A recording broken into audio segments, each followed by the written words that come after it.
উপস্থিত সম্মানীয় জুমার মুসল্লিগণ, সমস্ত তারিফ, সমস্ত হামদনা, সানা, আরাধনা, সমস্ত প্রশংসা একমাত্র মহান আল্লাহ তাবারক ওয়া তাআলার, যে আল্লাহ তাআলা সপ্তম খণ্ড আসমান এবং সপ্তম খণ্ড জমিনকে সৃষ্টি করার পর তার মধ্যবর্তী স্থানে আল্লাহ পাক রব্বুল আলামিন অগণিত সৃষ্টিজীব সৃষ্টি করে তিনি নিজের কুদরতে পরিচালনা করছেন। সে আল্লাহর সংক্ষিপ্ত প্রশংসায় আমরা পড়ি আলহামদুলিল্লাহ। তারপরে সাইয়্যিদুল মুরসালিন, খাতাবান নবিয়্যিন, নবী কুল শিরোমণি তাজদারে মাদানী আমিনার লাল মরুরদুলাল হযরত মুহাম্মদ মুস্তাফা আহমদ মুস্তাফা বলুন সাল্লাল্লাহু আলাইহি ওয়াসাল্লামের উপর লাখো কোটি শান্তি ধারা বিবর্ষিত হোক, বলুন আল্লাহুম্মা আমিন। আমি আপনাদের সম্মুখে পবিত্র গ্রন্থ আল কোরআন মাজিদের সূরা আল মাইদার ৭২ নম্বর আয়াত তেলাওয়াত করেছি এবং সূরা নিসার একটি আয়াত আপনাদের সম্মুখে তুলে ধরেছি। বিশ্বনবী হযরত মুহাম্মদ সাল্লাল্লাহু আলাইহি ওয়াসাল্লামের হাদিস বুখারী শরীফ এবং মুসলিম শরীফ একত্রিত মুত্তাফাকুন আলাই বলা হয়েছে। সেই হাদিস থেকে আপনাদের সম্মুখে তুলে ধরেছি। এই আয়াত এবং হাদিসকে সামনে রেখে সংক্ষিপ্ত সময়ের খুতবার ইতি টানবো ইনশাআল্লাহ। ওমা তৌফিকি ইল্লা বিল্লাহ। আমার খুতবার বিষয়বস্তু হলো শিরক সম্পর্কে। আল্লাহ সঙ্গে অংশীদার সাব্যস্ত করলে তার অবস্থাটা কি, তার পরিণতিটা কি, এ সম্পর্কে কিছু আলোকপাত করার চেষ্টা করব ইনশাআল্লাহ। ওমা তৌফিকি ইল্লা বিল্লাহ। ভাইরা আমার, পৃথিবীতে যত রকমের গুনাহ রয়েছে, মানুষ বিভিন্ন গুনাহে জড়িত আছে। কোনো না কোনো মানুষ কোনো গুনাহে অংশগ্রহণ করেই থাকে।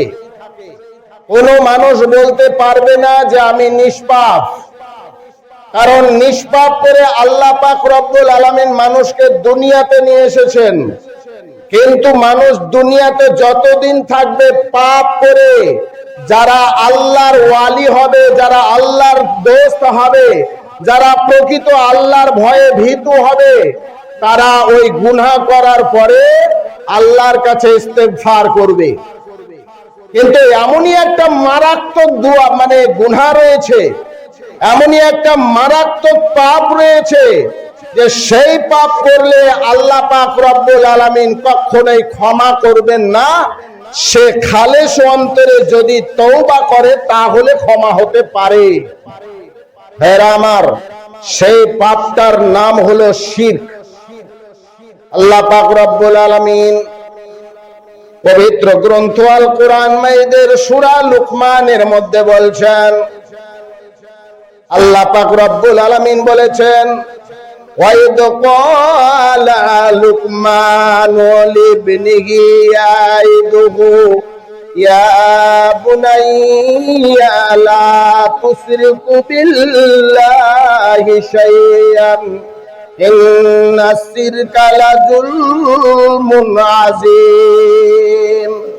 হযরত লুকমান আলাইহিস সালাম উপদেশ ছলে সন্তানকে ডেকে বলছেন, ইয়া বুনাইয়া, হে আমার বৎস, লা তুশরিকু বিল্লাহি শাইআন, আল্লাহর সঙ্গে কখনোই তুমি শিরক করিও না, আল্লাহর সঙ্গে কখনোই অংশীদার সাব্যস্ত করিও না।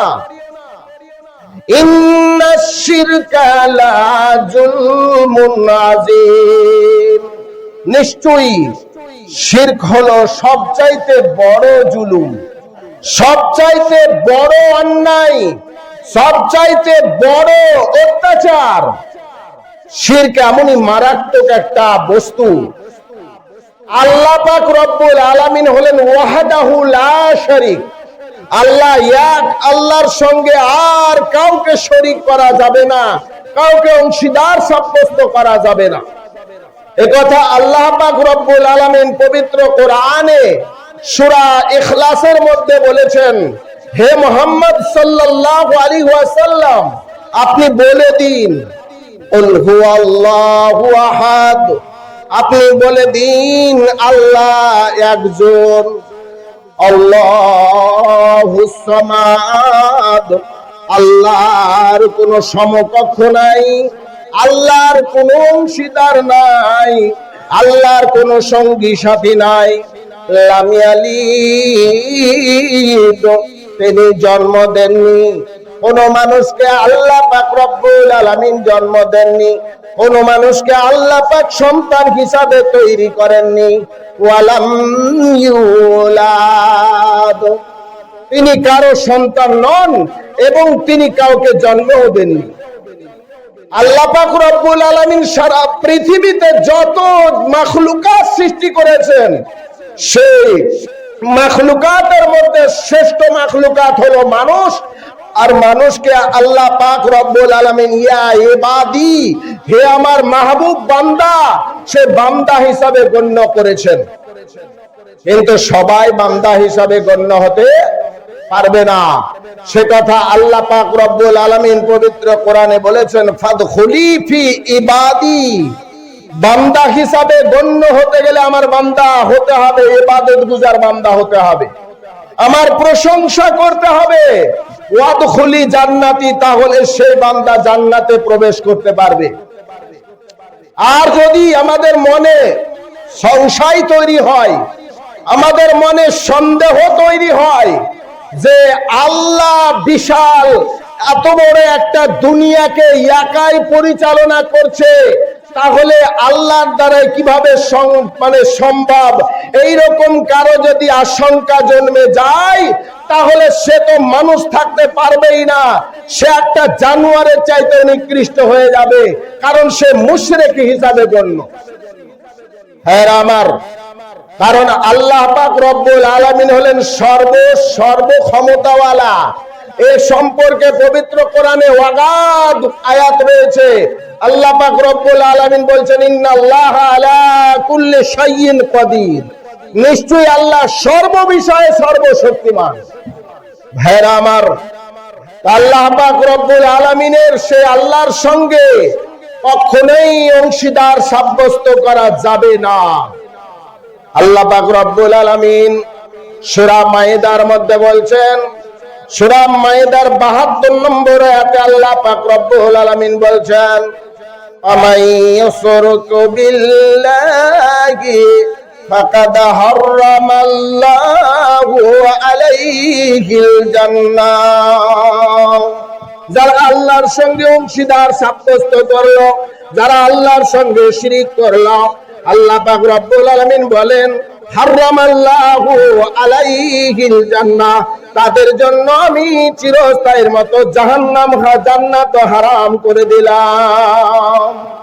তাদের জন্য জান্নাত হারাম হয়ে যাবে, তারা কখনোই জান্নাত নসিব তাদের ভাগ্যে জুটবে না।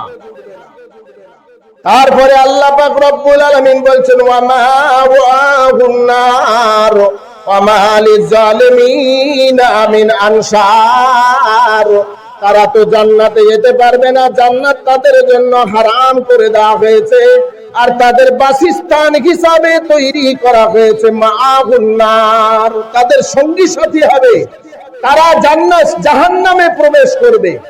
ওয়া মা লিযালিমিনা মিন আনসার, আর যারা আল্লাহর সঙ্গে জুলুম করবে, আল্লাহর সঙ্গে অত্যাচার করবে, আল্লাহর সঙ্গে শিরক করবে, তাদের জন্য কোনো সাহায্যকারী সেই দিন জুটবে না। কিয়ামতের দিন কোনো সাহায্যকারী জুটবে না। সেই দিনটা এমনই দিন, সেই শিরক থেকে প্রত্যেকটা মানুষকে অবশ্যই বাঁচতে হবে। হয়তো আমরা মনে করি যে আমরা মুসলমান, আমাদের ধর্মের নাম ইসলাম, আমরা ইসলামকে বিশ্বাস করি, কোরআনকে বিশ্বাস করি, নামাজটা পড়ি না, রোজার মাসে রোজারা রাখতে পারি না, কিন্তু আমি পাক্কা মুসলমান। এই দাবিটাও কিন্তু আপনার সম্পূর্ণ মিথ্যা। এই দাবি কখনোই সত্য হতে পারে না, কারণ আল্লাহ পাক রব্বুল আলামিন পবিত্র কোরআনে সূরা 82 জায়গায় নামাজের কথা বলা হয়েছে, যেটা ফরজ, অপরিহার্য কর্তব্য।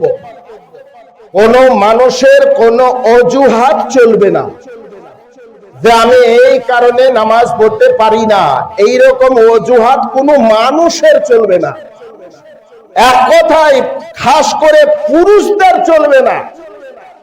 নারীদের আল্লাহ পাক রব্বুল আলামিন সাময়িক সুযোগ সুবিধা দিয়েছেন, তাদেরকে ছাড় দিয়েছেন যে যেই সময় তাদের রক্তস্রাব হবে মাসের মাস, সেই সময় তারা নামাজ থেকে বিরত থাকবে। যখন পূর্ণ হয়ে যাবে, যখন ভালো হয়ে যাবে, তখন আবার নামাজ প্রতিষ্ঠিত করবে। সন্তান হওয়ার পরে যতক্ষণ পর্যন্ত পরিষ্কার না হবে ততক্ষণ পর্যন্ত সে নামাজ থেকে বিরত হবে। কিন্তু পুরুষদের জন্য এরকম কোনো সুযোগ নেই যে আপনি অসুস্থ হয়েছেন তারই অজুহাতে আপনি নামাজকে কাজা করলেন, তবু সুযোগ নেই। আল্লাহ পাক রব্বুল আলামিন বলেন, যতক্ষণ পর্যন্ত দিমাগ ঠিক থাকবে, যতক্ষণ পর্যন্ত জ্ঞান থাকবে, ততক্ষণ পর্যন্ত পুরুষদের জন্য নামাজ মাপ নাই।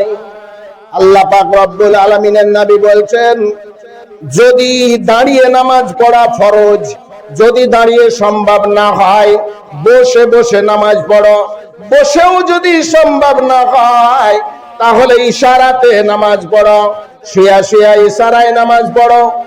আর যেই দিকে তোমার যদি যেই দিকে মুখ পশ্চিম দিকে তুমি আন্দাজ করে তুমি নামাজ শুরু করে দিলে, তারপরে তোমার দিক দিকে হারিয়ে গেছে, সেই অবস্থায় তোমার নামাজ হবে। যতক্ষণ পর্যন্ত জ্ঞান সচল থাকবে, যতক্ষণ পর্যন্ত জ্ঞানটা সঠিক থাকবে, ততক্ষণ পর্যন্ত নামাজ মাপ নাই। এখন যারা নামাজ থেকে দূরে সরে রয়েছে, আল্লাহ পাক রব্বুল আলামিন কিয়ামতের দিন তাদেরকে ছাড়বেন না। হয়তো আমরা মনে করছি জাইজা মিতনা ওয়া কুন্না তুরাবান জালিকা রাজউন বাঈদ, এইটা হলো কাফেরদের একটা উক্তি। কাফেরদের একটা উক্তি বলে থাকে তারা যে আইজা মিতনা, মানুষ মরে যাবে, আইজা মিতনা ওয়া কুন্না তুরাবান, মাটির সঙ্গে মিশিয়ে যাবে, আবার উঠাবে, এটা জালিকা রাজউন বাঈদ, অনেক দিনের কথা। এই কথার উপর ভরসা যারা করতে পারে না তারাই হলো কাফের, আর তারাই হলো আল্লাহ দ্রোহী ব্যক্তি, আল্লাহকে তারা মানে না। এই সমস্ত ব্যক্তির জন্য কিয়ামতের দিন ভয়াবহ অবস্থা হবে। হ্যাঁ আমার কাজে আল্লাহর সঙ্গে সর্বসময় তাওয়াক্কুল, আল্লাহর প্রতি ঈমান, আল্লাহর প্রতি ভরসা যদি রাখতে পারা যায়, তাহলেই আমরা প্রকৃত বান্দার হিসাবে তৈরি হতে পারবো এবং ইমানদার হতে পারবো। হ্যাঁ আমার একটা হাদিস আল্লাহর নবী সাল্লাল্লাহু আলাইহি সাল্লাম বলেছেন, ওয়ান আব্দুর রহমান ইবনে লাইলি, আব্দুর রহমান বিন লাইলি ওয়া শুআইব রাদিয়াল্লাহু তাআলা আনহু আন্না রাসূলুল্লাহ সাল্লাল্লাহু আলাইহি ওয়াসাল্লাম, সেই জামানায় একজন মালিকুন জালিমুন, একটা বাদশা ছিল, খুব অত্যাচারী বাদশা। সে নিজেকে খোদাই দাবি করে লোকজনকে জোর করে আল্লাহ বলিয়ে নিত। আর সেই বাদশার একজন শিষ্য ছিল, সাহিরুন জাদুঘর ছিল। সেই জাদুঘর যখন বয়স হয়ে গেল, সে বলছে বাদশারকে, ইয়া মালিকু আনা শাইখুন কাবীরুন ওয়া ইয়াতু গুলামান যাকিয়া। বাদশাকে ডেকে বলছে, বাদশা নামদার, আপনি একটা পৌত পবিত্র গোলাম এনে দিন। আমি আস্তে আস্তে বয়স হয়ে গেল আমার, কখন আমার মৃত্যু চলে আসবে বলতে পারবো না। আমি বেঁচে থাকাকালীন একজন গোলামকে আমার সাথে এনে দিন, আমার কাছে এনে দিন, আমি তাকে কিছু জাদুবিদ্যা শিখিয়ে দেব। গোলামাহু, মালিক করলো কি, একটা গোলামকে, একটা বাচ্চাকে সেই জাদুঘরের কাছে এনে দিল। সেই জাদু শিখাতে আরম্ভ করলো। জাদু শিখতে শিখতে যে রাস্তা, বাড়ি থেকে যে রাস্তা দিয়ে যায়, সেই রাস্তা দিয়ে মধ্যখানে একজন আলেমের বাসা রয়েছে, আলেমের একটা ঘর রয়েছে। সেই আলেম কিছু হাদিস এবং কোরআন থেকে আল্লাহ এবং আল্লাহর রাসূল সম্পর্কে কিছু নসিহত করে থাকেন এবং দিন সম্পর্কে কিছু অবহিত করে থাকেন। তো সেই গোলাম, ছোট্ট একটা বাচ্চা ছেলে, জাদু শিখার পথে রাস্তার মাঝে মোলাকাহু ফি রাহিবিন, ওই আলেমের সঙ্গে মোলাকাত হলো, দেখা হলো। আর সেখানে সে কিছু হাদিস এবং কোরআন শুনতে আরম্ভ করলো। শুনে তার খুব ভালো লাগলো। এইভাবে ওই আলেমকে বলতে আরম্ভ করলো যে হুজুর, আমাকে প্রতিদিন দিনই এলেম কিছু শিখাবেন। আলেম বললেন, ঠিক আছে, তুমি যখন শিখতে চাও তোমাকে শিখাবো। এইভাবে প্রতিদিন যাওয়ার সময় সে কিছুটা শিখে, আবার জাদু শিখে আসার সময় আবার কিছু হাদিস কোরআনের কথা শিখে। এই করতে করতে প্রতিদিন যখন দেরি হয়, পিতা মাতা তার দেরির কারণ জানতে চায় যে তোমার এত বিলম্ব হচ্ছে কেন, কিন্তু সে কোনো কথাই বলে না। সে অন্য কথা বলে কাটিয়ে দেয় যে আমার এমনি দেরি হচ্ছে। এইভাবে তার পিতা মাতা বকাঝকা করে, মারধর করেন। আর যখন জাদুকরের কাছে যেতে দেরি হয়, তখন জাদুঘর তাকে প্রহার করে, মারতে থাকে। এখন সেই বালক আলেমের কাছে একটা যুক্তি চাইলো যে কিভাবে সহজ হয়, কিভাবে বাঁচা যায়, দুই ধার থেকে একটি যুক্তি দিন। আলেম বললেন, ঠিক আছে, যখন তোমাকে জাদুঘর প্রহার করবে, যখন বকবে, তখন তুমি বলবে যে পিতামাতা একটু কাজে আমাকে জড়িয়ে দিয়েছিল, এই কারণে আমি আসতে পারি নাই, দেরি হয়ে গেছে। আর যখন পিতামাতা তোমাকে দেরির কারণ বলবে, তখন তুমি বলবে যে জাদু শিখতে আমার দেরি হয়ে গেছে, তাহলেই তুমি দুই ধার থেকে বেঁচে যাবে। এইরকম ভাবে সে আলেমের কাছে কিছু হাদিস এবং কোরআন শিক্ষা করতে আরম্ভ করলো। শিখতে শিখতে একটি বছর গত হয়ে গেল। হয়ে যাওয়ার পর একদিন রাস্তার মধ্যে, মেন রাস্তার মধ্যে এমন একটা বিশাল হিংস্র জন্তু দাঁড়িয়ে রয়েছে, দণ্ডায়মান অবস্থায় রয়েছে, যে মানুষ যাতায়াত বন্ধ করে দিয়েছে। সেই জানোয়ারের পাশ দিয়ে যাওয়া সম্ভব হচ্ছে না। এমন সময় সে বালক বলল যে মুকা একটা এসেছে, সময় একটা এসেছে, সুবর্ণ সুযোগ একটা এসেছে। আমি এখন পরীক্ষা করে দেখব যে আল্লাহর দ্বীন সত্য না ওই জাদুঘরের জাদু সত্য, কোনটা সঠিক আমি বাছাই করে দেখব। সর্বপ্রথম জাদু দিয়ে চেষ্টা করলো সেই জন্তুটাকে মারার জন্য, কিন্তু কাজ হলো না। দ্বিতীয়বার আবার আল্লাহর কালাম দিয়ে বিসমিল্লাহির রব্বি হাজাল গুলাম, এই কথাটি বলে যখন একটি পাথর ছুড়লো, আর সে বলল, আল্লাহ গো, তোমার নামের সহিত আমি বলছি, আল্লাহ তুমি, এই তোমার কালাম যদি সত্য হয়, তোমার কোরআন যদি সত্য হয়, তাহলে আমার এই পাথরের মাধ্যমে এই যন্ত্রটাকে তুমি মেরে ফেলো, যাতে সহজ হয়ে যায় মানুষের যাতায়াত। সেই ছেলেটি যখন পাথরটি নিক্ষেপ করলো, যখন পাথরটা ছুড়ে দিল সেই যন্ত্রের উপর, সঙ্গে সঙ্গে সেই যন্ত্রের উপর লেগে সে মৃত্যুবরণ করলো। মানুষ চলাচল আরম্ভ করে দিল। আর সেই গোলামটা যখনই কোনো অসুস্থ ব্যক্তির গায়ে ফু দেয়, সঙ্গে সঙ্গে তার ঘা গস ভালো হয়ে যায়। একজন অন্ধ ব্যক্তির চোখে ফুঁ দেওয়ায় সঙ্গে সঙ্গে সে তার অন্ধত্ব দূর হয়ে গেল। এই কথাটি যখন চারিদিকে ছড়িয়ে গেল, ছড়িয়ে যাওয়ার পর বাদশার নিকটে সংবাদ গেল। বাদশা সেই বাচ্চাকে ডেকে বলল, তুমি জাদু খুব সুন্দর শিখেছ, তোমার নাম দাম ছড়িয়ে গেছে, তুমি সবাইকে ভালো করেছো, তুমি সবাইকে আসান করে দিয়েছ। সেই ছেলেটা বলছে, না, এটা মিথ্যা কথা, কারণ আমার দ্বারাই কোনো সম্ভব নয়।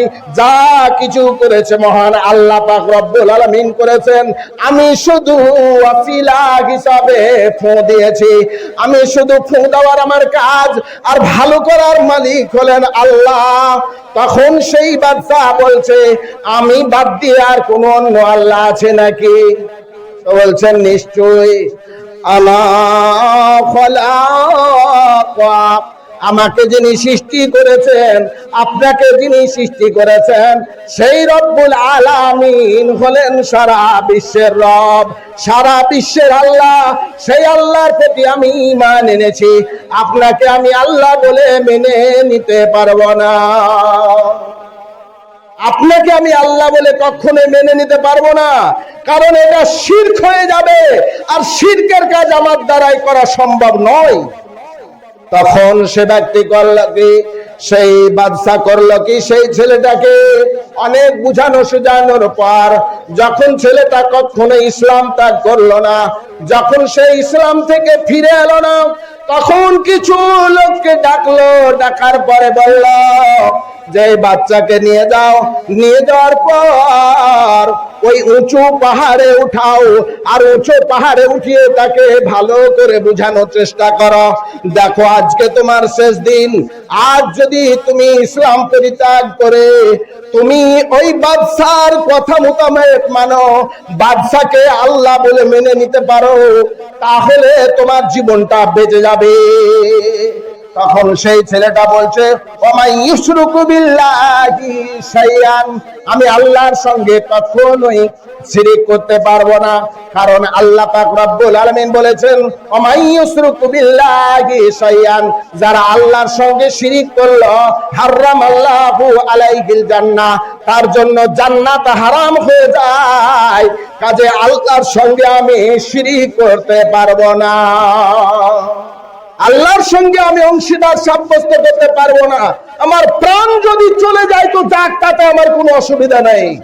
সেই ছেলেটিকে পাহাড় থেকে নিচে ফেলে দেওয়া হলো। পাহাড় থেকে নিচে ফেলে দেওয়ার পর যত সেই সিপাহী লোক গেছিল মারার জন্য, তারা সবাই পাহাড় কাঁপতে আরম্ভ করলো, আর পাহাড় কম্পনে কম্পিত হয়ে পাহাড় ধসে তারা চাপা পড়ে মৃত্যুবরণ করলো। আর সেই বাচ্চা সেই গোলাম বাদশার নিকট সুরসুর করে চলে এসে বসে গেল। বাদশা দেখে বলছে, কি ব্যাপার, তোমাকে তো মারতে পাঠিয়েছি, তোমাকে তো ধ্বংস করার জন্য পাঠিয়েছি, তোমাকে হালাক করার জন্য পাঠিয়েছি, কিন্তু তুমি কি ব্যাপার? আর তোমাকে যারা সাথে নিয়ে গেছিল তারা কোথায়?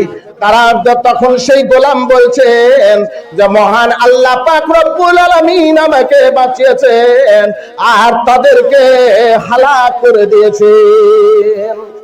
বাদশা দেখলো এটা তো কাজ হলো না, তারপরে দ্বিতীয় দফায় আরো কিছু সিপাহীকে ডাকা হলো। ডাকার পরে বললে একে নিয়ে যাও সেই নৌকাতে করে, সেই নৌকাতে কিস্তিতে নিয়ে যাওয়ার পর ওই সমুদ্রের মাঝামাঝি নিয়ে যাওয়ার পরে তাকে ভালোভাবে বুঝাবে, তাকে বলবে যে ইসলাম পরিত্যাগ যদি করো তাহলে তোমাকে বাঁচিয়ে দেব, ইসলাম পরিত্যাগ করলে তোমাকে জীবন দান করব, আর যদি না করো তাহলে আজকে তোমাকে এই সমুদ্রের মধ্যে নিয়ে এসেছি, আজকে তোমাকে এই সমুদ্রের মধ্যে নিক্ষিপ্ত করব। তখন সেই বালক বলছে যে কখনোই না, আমি আল্লাহর সঙ্গে শিরিক করতে পারবো না, আমি আল্লাহকে বাদ দিয়ে অন্য কাউকে খোদা বলে মানতে পারবো না, আমি অন্য ধর্মে দীক্ষিত হতে পারবো না। ইন্নাদ দীনা ইনদাল্লাহিল ইসলাম, যে ইসলামকে আল্লাহ পছন্দ করেছেন সেই ইসলামকে আমি অপছন্দ করতে পারবো না। আমার জীবন যদি চাই তবুও স্বীকার, আমি আল্লাহর সঙ্গে অংশীদার সাব্যস্ত করতে পারবো না। তখন তাকে সবাই মিলে যখন নদীতে ফেলে দিল, সমুদ্রে নিক্ষিপ্ত করলো, আল্লাহ পাক রব্বুল আলামিন যাকে বাঁচান কেউ মারতে পারবে না, সেই বালক সুসুর করে চলে এলো বাদশার কাছে, আর তারা হালাক হয়ে গেল, নৌকা ডুবে তারা হালাক হয়ে গেল। আর সে বাদশা দেখে বলছে, কি ব্যাপার, আমাদের সিপাহীরা কোথায়? বলছে, আপনার সিপাহীরা গ্রাক হয়ে গেছে, ডুবে গেছে। আল্লাহ পাক রব্বুল আলামিন তাদেরকে ডুবিয়ে শেষ করে দিয়েছেন, আল্লাহ আমাকে বাঁচিয়েছেন। কিন্তু হ্যাঁ বাদশা, একটা যুক্তি আপনাকে বলে দিচ্ছি, আপনি আমাকে আমাকে কখনোই মারতে পারবেন না। আমি আপনাকে যতক্ষণ পর্যন্ত যুক্তি না দেব, সেই যুক্তি মোতাবেক যদি আপনি মারেন তাহলে মারতে পারবেন। বলছে, ঠিক আছে, তোমার যুক্তিটা কি বলো। তখন সেই বাচ্চা বলছে যে আমার ব্যাগের মধ্যে যে তীর এবং ধনুক রয়েছে বের করুন, আর একটা ফাঁকা ময়দানে চলুন, ফাঁকা ময়দানে যাওয়ার পর আমাকে একটি গাছের সঙ্গে বেঁধে দিন, আর যতই আপনার দেশে মানুষ রয়েছে সমস্ত মানুষকে ওই ফাঁকা ময়দানে জমায়েত করুন, সবাই আমার দৃশ্যটা দেখবে। হ্যাঁ, নাজারা ইলাইহি, তারা যাতে সবাই আমাকে সচক্ষে দেখে, এইরকম ভাবে সমস্ত মানুষকে এক জায়গায় জমায়েত করুন। তারা সেই বাদশা হুকুম করলেন সিপাহীরাকে যে ঢোল পিটিয়ে সবকে জানিয়ে দাও, অমুক দিন এক ময়দানে উপস্থিত হয়ে এই সন্তানকে, এই ছেলেকে, গোলামকে মারা হবে। সেই মোতাবেক কাজ শুরু হলো। একটা নির্দিষ্ট দিন করে সেই সন্তানকে গাছের সঙ্গে বেঁধে তার থলি থেকে, তার ব্যাগ থেকে তীর আর ধনুক বের করে বাদশাকে বলল যে আপনি বলুন যখন আমাকে মারবেন, বিসমিল্লাহি রব্বি হাজাল গোলাম, বিসমিল্লাহি রব্বি হাজাল গোলাম, সেই আল্লাহর নামের সহিত আমি মারছি যে রব ওই গোলামের রব যিনি। এই বলে যখন মারলো, কান পাটিতে লাগলো, আর কান পাটিতে নিয়ে সে মৃত্যুবরণ করলো। আর মৃত্যুবরণ করার সাথে সাথে যতগুলো মানুষ সেই ময়দানে ছিল, হাজার হাজার মানুষ কালেমা পড়ে ঈমান আনলো, ইসলাম ধরে দীক্ষিত হয়ে গেল। আর ইসলাম ধর্মে দীক্ষিত যারা হলো তাদের জন্য বাদশা আর একটা কাজ শুরু করে দিল। ফের আমার নামাজের সময় হয়ে গেছে, আর দীর্ঘায়িত করব না। আল্লাহ পাক রব্বুল আলামিন আমাদেরকে শিরক থেকে বাঁচার তৌফিক দান করেন, কারণ আমরা অধিকাংশই মানুষ শিরকের সঙ্গে জড়িয়ে যাই। কাউকে গালি দেওয়া শিরক, আরো পিতার কসম খাওয়া শিরক, কোরআনের কসম খাওয়া শিরক, দানার কসম খাওয়ার শিরক, এবং আরো অনেক পারিবারিক কসম মানুষ খেয়ে থাকে। আল্লাহর নবী সাল্লাল্লাহু আলাইহি সাল্লাম বলছেন, মান হালাফা বিগাইরিল্লাহ ফাকাদ আশরাকা, মান হালাফা বিগাইরিল্লাহ ফাকাদ আশরাকা। আল্লাহকে বাদ দিয়ে অন্য কোন বিষয়ের কসম খাওয়াটাই হলো শিরক। যা কিছু খাও আল্লাহর কসম খাও, ওয়াল্লাহি আল্লাহর কসম, ওয়াল্লাহি আল্লাহর কসম, এই কথাটা পবিত্র হাদিসের মধ্যে শত শতবার এসেছে। হ্যাঁ আমার কাজে আল্লাহ ছাড়া অন্য কারো ব্যাপারে শিরক কসম খাওয়া যাবে না, ক্রিয়া খাওয়া যাবে না, এবং কোন বিষয়ে শিরকের কাজ করা যাবে না। আল্লাহ সেই শিরক থেকে আমাদেরকে বাঁচিয়ে রাখেন, আমরা যাতে পূর্ণাঙ্গ ঈমানদার হয়ে দুনিয়ার বুক থেকে বিদায় নিতে পারি, আল্লাহ সেই তৌফিক দান করেন। বলুন আল্লাহুম্মা আমিন।